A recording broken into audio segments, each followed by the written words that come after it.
कृष्णा कृष्णा कृष्णा हरे हरे हरे रामा रामा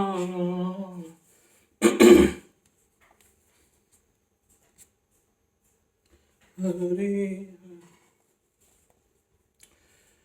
आज हम तीसरे अध्याय के श्लोक 42 का अर्थ कंटिन्यू करेंगे। सामान्यतः नवदीक्षित अध्यात्मवादी को इंद्रिय विषयों से दूर रहने की सलाह दी जाती है, किंतु इसके साथ साथ मनुष्य को अपनी बुद्धि का उपयोग करके मन को सशक्त बनाना होता है। यदि कोई बुद्धिपूर्वक अपने मन को भगवान की शरणागत होकर कृष्ण भावामृत में लगाता है तो मन स्वतः सशक्त हो जाता है। और यद्यपि इंद्रियां सर्प के समान अत्यंत बलिष्ठ होती हैं, किंतु ऐसा करने पर वे दंत विहीन सांपों के समान अशक्त हो जाएंगी।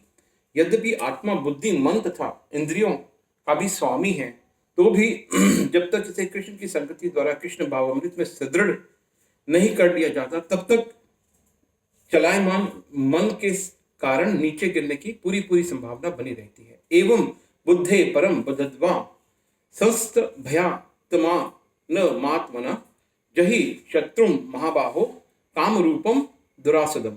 एवं इस प्रकार बुद्धि से परम श्रेष्ठ बदद्वा जानकर संस्त भय स्थिर करके आत्मानम मन को आत्मना सुविचारित बुद्धि द्वारा जहि जीतो शत्रु को महाबाहो हे महाबाहो काम रूपम काम के रूप में दुरासदम दुर्जय।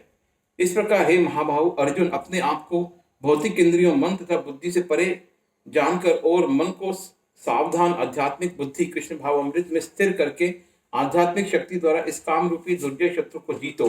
तात्पर्य श्री भगवद गीता का ये तृतीय अध्याय निष्कर्षता मनुष्य को निर्देश देता है कि वह निर्विशेषवाद शून्यवाद को चरम लक्ष्य न मानकर अपने आप को भगवान के शाश्वत सेवक समझते हुए कृष्ण भाव में प्रवृत्त हो। भौतिक जीवन में मनुष्य काम तथा प्रकृति का प्रभुत्व पाने की इच्छा से प्रभावित होता है। प्रभुत्व तथा इंद्रिय तृप्ति की इच्छाएं बद्ध जीव के परम शत्रु हैं, किंतु कृष्ण भावामृत की शक्ति को मनुष्य इंद्रियों मन तथा बुद्धि पर नियंत्रण रख सकता है। इसके लिए मनुष्य को सहसा अपने नित्य कर्मों को बंद करने की आवश्यकता नहीं है, अपितु धीरे धीरे कृष्ण भावामृत विकसित करके भौतिक इंद्रियों तथा मन से प्रभावित हुए बिना अपने शुद्ध स्वरूप के प्रति लक्षित स्थिर बुद्धि से देव स्थिति को प्राप्त हुआ जा सकता है।